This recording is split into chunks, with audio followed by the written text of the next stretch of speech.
ಎಲ್ಲರಿಗೂ ನಮಸ್ಕಾರ. ಈ ಪತ್ರಿಕಾಗೋಷ್ಠಿಗೆ ಆಗಮಿಸಿದಂಥ ಎಲ್ಲ ಮಾಧ್ಯಮ ಮಿತ್ರರಿಗೆ ನಮಸ್ಕರಿಸುತ್ತಾ,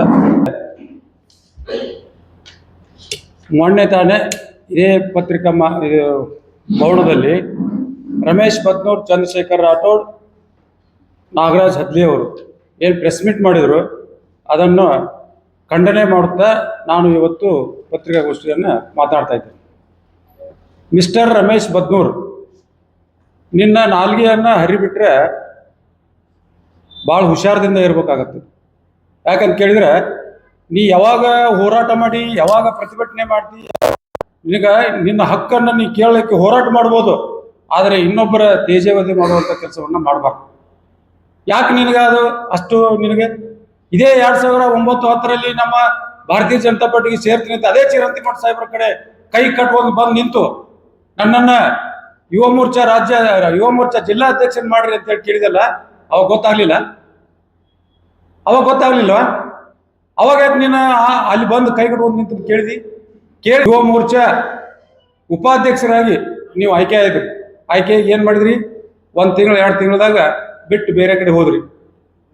ಎಲ್ಲೆಲ್ಲಿ ಹೋಗಿರಿ, ಎಲ್ಲೆಲ್ಲಿ ಬಂದಿರಿ ಎಲ್ಲ ಗೊತ್ತಿದೆ ನಮಗೆ. ನೀವೇನು ಮಾಡ್ತೀರಿ ಅಂತೂ ಗೊತ್ತಿದೆ. ಆದರೆ ವೈಯಕ್ತಿಕವಾಗಿ ಮಾತನಾಡಬಾರ್ದಂತ ಸುಮ್ಮದಿ ನಾವು. ಎಷ್ಟು ಸಲ ಮಾತಾಡೋದು ನೀವು? ನಿಮ್ಮ ಹೋರಾಟ ರೂಪುರೇಷೆಗಳನ್ನು ಹಿಂದೆ ಇತಿಹಾಸವನ್ನು ತೆಗೆದು ನೋಡ್ರಿ. ಯಾವ ವೇದಿಕೆ ಮೇಲೆ ಹೋದ್ರು ಎಲ್ಲ ನಾಯಕರಿಗೂ ಏಕವಚನದಲ್ಲಿ ಬೈಯುವುದು, ಏಕವಚನದಲ್ಲಿ ಮಾತಾಡೋದು. ನಿನ್ಗೆ ಯಾರು ಕೇಳೋರಿಲ್ವಾ? ಯಾವ ವೇದಿಕೆ ಒಳಗೂ ನೀನು ಸರಿಯಾಗಿ ಮಾತಾಡ್ತೀನಿ, ನೀನು ಹೋರಾಟ ಮಾಡು ಬೇಡ ಅಂತ ಹೇಳೋದಲ್ಲ, ಆದರೆ ಇನ್ನೊಂದು ರೆಡಿ ಅದ. ಆದರೆ ವಿನಾಕಾರಣ ಒಬ್ಬ ವ್ಯಕ್ತಿಯ ಮೇಲೆ ತೇಜವಧೆ ಮಾಡುವಂಥ ಕೆಲಸ ಮಾಡಬೇಡ. ನೀವೇನು ಹೇಳಿದಿ? ವೈದ್ಯಕೀಯ ಕಾಲೇಜನ್ನು ತರಕ್ಕೆ ಚಿರಂತಿಮಠ ಸಾಹೇಬರು ವಿರೋಧ ವ್ಯಕ್ತಪಡಿಸ್ಯಾರ ಅಂತ ಹೇಳಿದೆ. ಎಷ್ಟು ಸಲ ಮಾಧ್ಯಮ ಮಿತ್ರರ ಮುಂದೆ ಈ ವೈದ್ಯಕೀಯ ಕಾಲೇಜ್ ಬಗ್ಗೆ ಚಿರಂತಿಮಠರು ಹೇಳಿಕೆಯನ್ನು ಕೊಟ್ಟಿದ್ದಾರೆ. ನಾವು ಯಾವತ್ತೂ ವಿರೋಧ ಮಾಡೋದಿಲ್ಲ, ಸರ್ಕಾರ ಮಾಡಿದರೆ ನಾ ಸ್ವಾಗತವನ್ನು ಮಾಡ್ತೀನಿ ಅಂತೇಳಿ ಎಷ್ಟು ಪ್ರೆಸ್ ಮೀಟ್ನಲ್ಲಿ ಹೇಳಿದ್ದಾರೆ. ಸುಮ್ಮನೆ ಆರೋಪ ಮಾಡೋದು. ಯಾಕೆ ಆರೋಪ ಮಾಡೋದು? 2013ರಿಂದ 2018ರವರೆಗೆ ನೀವೇ ಇದ್ರಿ, ನಿಮ್ಮ ಸರ್ಕಾರ ಇತ್ತು, ಕಾಂಗ್ರೆಸ್ ಸರ್ಕಾರ ಇತ್ತು. ನೀವು 14ರೊಳಗೆ ವೈದ್ಯಕೀಯ ಕಾಲೇಜನ್ನು ಘೋಷಣೆ ಮಾಡ್ತೀರಿ, 14ರಾಗ ಮಾಡಿದವರು 18ರ ಮಟ್ಟ ನೀವೇ ಇದ್ರಲ್ಲ, ಮಾಡ್ಬೇಕಾಗಿತ್ತು. ಯಾಕೆ ಮಾಡಲಿಲ್ಲ? ಆಮ್ಯಾಗ 2023ರೊಳಗೆ ಅಧಿಕಾರಕ್ಕೆ ಬರ್ತೀರಿ. 2003ರಾಗ ಅಧಿಕಾರಕ್ಕೆ ಬಂದಾಗ 23ರಾಗ ಅಧಿಕಾರಕ್ಕೆ ಬಂದ್ರೆ 26ರೊಳಗೆ, ಅದು 15ನೇ ತಾರೀಕಿಗೆ ಇಲೆಕ್ಷನ್ ಅನೌನ್ಸ್ ಆಗತ್ತೆ, 14ನೇ ತಾರೀಕಿಗೆ ಬಂದು ಭೂಮಿ ಪೂಜೆ ಮಾಡ್ತೀರಿ.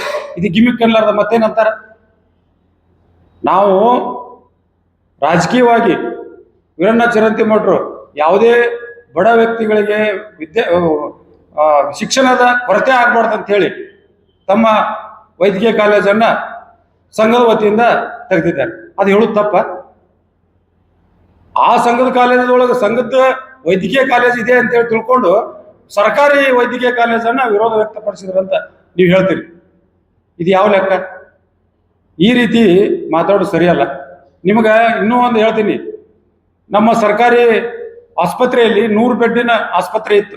ಅದನ್ನು 250 ಬೆಡ್ಡನ್ನು 150 ಬೆಡ್ಡನ್ನು ಮೇಲ್ದರ್ಜೆಗೆ ಏರಿಸಿ ಮಾಡಿದವರು ಯಾರು? ವೀರಣ್ಣ ಚಿರಂತಿಮಠರು. ಯಾಕೆ ಮಾಡಿದ್ರು? ಬಡವರಿಗೆ ಅನುಕೂಲ ಆಗಲಿ ಅನ್ನೋ ಉದ್ದೇಶಕ್ಕೆ ಮಾಡಿದರು. ಮತ್ತು ಅಭಿವೃದ್ಧಿ ಕೆಲಸ ಶೂನ್ಯ, ಏನೂ ಅಭಿವೃದ್ಧಿನ ಆಗಿಲ್ಲ ಅಂತ ಹೇಳ್ತೀರಿ. ತೋಟಗಾರಿಕೆ ವಿಶ್ವವಿದ್ಯಾಲಯವನ್ನು ತಂದವರು ಯಾರು? ತಂದಾರಿ? ಅಭಿವೃದ್ಧಿ ಕೆಲಸ ಮಾಡಿಲ್ಲ ಅಂತ ಬರೀ ರೋಡ್ ಮಾಡಿದ್ರಿ, ಗಟರ್ ಮಾಡಿದ್ರಿ, ಇದು ಅಭಿವೃದ್ಧಿ ಅಲ್ಲ.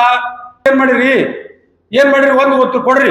ನನ್ನ ಅವಧಿಯೊಳಗೆ ಏನ್ ಮಾಡಿರಿ ಅಂತೇಳಿ ನಾನು ಸಾರ್ವಜನಿಕವಾಗಿ ಬಂದು ಬಹಿರಂಗವಾಗಿ ಹೇಳಕ್ ಇಷ್ಟಪಡ್ತೀನಿ. ನಾನು ಏನೇನ್ ಮಾಡಿ ಅಂತ ಬುಕ್ಲೆಟ್ ಇದೆ, ನಮ್ಮಲ್ಲಿ ದಾಖಲಾತಿದೆ, ತೋರಿಸ್ತೀವಿ ನಾವು. ನೀವು ತಂದು ತೋರಿಸ್ರಿ. 2013ರಿಂದ 2018ರವರೆಗೆ ಏನ್ ಮಾಡಿರಿ ತೋರಿಸ್ರಿ. 2023ರಿಂದ ಇಲ್ಲಿ ಮಠ ಏನ್ ಮಾಡಿದ್ರಿ ತೋರಿಸ್ರಿ.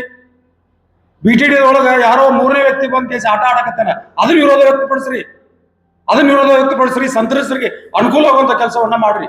ಅದನ್ನ ಬಿಟ್ಟು ಕೊಟ್ಟು ಕೇಸಿ BTD ಒಳಗೆ ಹೋಗಿ ಕೇಸಿಂದ ಕಾರ್ಬಾರ್ ಮಾಡ್ತೀರಿ. ನೀವು ಎಲ್ಲಿಂದ ಬಂದ್ರಿ? ಎಲ್ಲಿ ಮನಿ ಕಟ್ಟಿದ್ರಿ? ಯಾರ ಮನಿ ಅದು? ಎಲ್ಲ ಅರ್ಥ ನಮಗೆ ಗೊತ್ತಿದೆ. ನೀವು ಇದೇ ಗದ್ದನಕೇರಿಯಿಂದ ಶಿರೂರ್ವರೆಗೆ ಹೈವೇ ಆದ ಕಾಂಟ್ರಾಕ್ಟರ್ನ ಹೋಗಿ ಕೇಳ್ರಿ. ನೀವು ಅಲ್ಲಿ ಏನ್ ಮಾಡಿ ಅಂತ ನನಗೆಲ್ಲ ಗೊತ್ತಿದೆ, ಮಾಹಿತಿ ಇದೆ ನಮಗೆ. JK ಸಿಮೆಂಟ್ನಲ್ಲಿ ಏನ್ ಮಾಡಿ ಅಂತ ನನಗೆ ಗೊತ್ತಿದೆ. ಇಲ್ಕಲ್ ಗ್ರಾನೈಟ್ ಉದ್ಯಮದಾರಿಗೆ ಏನ್ ಮಾಡಿ ಅಂತ ಗೊತ್ತಿದೆ. ಹೋಗ್ಲಿ, ನಾನು ಒಬ್ಬ ವಕೀಲ, ನೀನು ವಕೀಲ.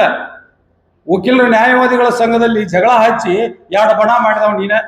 ನೀ ಎಲ್ಲಿ ಹೋಗಿ ಅಲ್ಲಿ ಹಂಗ ಹಿರಿಯರು ಹೇಳ್ತಾರಲ್ಲ, ಬೆಳು ಹೋಗೋ ಮನೆಗೆ ಯಾರು ಇರಬಾರ್ದು ಅಂತ ಹೇಳಿ, ಹಂಗ ಬೆಳು ಇದ್ದಂಗ ನೀ ಎಲ್ಲಿ ಹೋಗಿ ಅಲ್ಲಿ ಎಲ್ಲ ನಮಗೆ ರಕ್ಷಣಾ ವೇದಿಕೆಗೆ ಹೋದಿ, ಅಲ್ಲಿ ಕಾರ್ಯಕರ್ತರನ್ನ ಹಿಡ್ಕೊಂಡ್ ಹೋರಾಟ ಮಾಡಿದಿ, ಅದನ್ನು ಮುಚ್ಚಿದಿ, ಅಲ್ಲಿ ಹೊಡೆದಿ, ಅಲ್ಲಿ 2 ಭಾಗ ಮಾಡಿದಿ.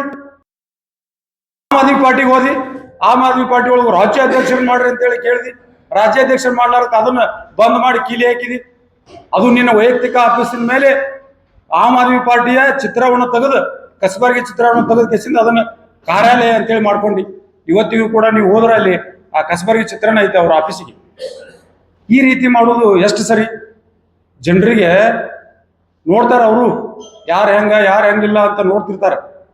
ಆದ್ರೆ ಮಾತಾಡುವ ಪದ್ಧತಿ ಬೇಕು. ಮಾತಾಡೋ ಪದ್ಧತಿ ಇಷ್ಟೊಂದು ಮಾತಾಡ್ಬೇಕು. ಸಿಕ್ಕಂಗ ದೊಡ್ಡವರು ಸಣ್ಣವರು ಅನ್ನೋ ಕಬರಿಲ್ಲಾರ್ದ ಮಾತಾಡೋದು ಸರಿಯಲ್ಲ. ನಾನು ಹೇಳಕ್ ಇಷ್ಟಪಡ್ತೀನಿ, ನಾನು ಇವತ್ತು ನಿಮಗೆ ಎಚ್ಚರಿಕೆ ಕೊಡಕ್ಕೆ ನಾವು ತಯಾರಿದ್ದೀವಿ ಅಂತ ಹೇಳಕ್ ಇಷ್ಟಪಡ್ತೀನಿ.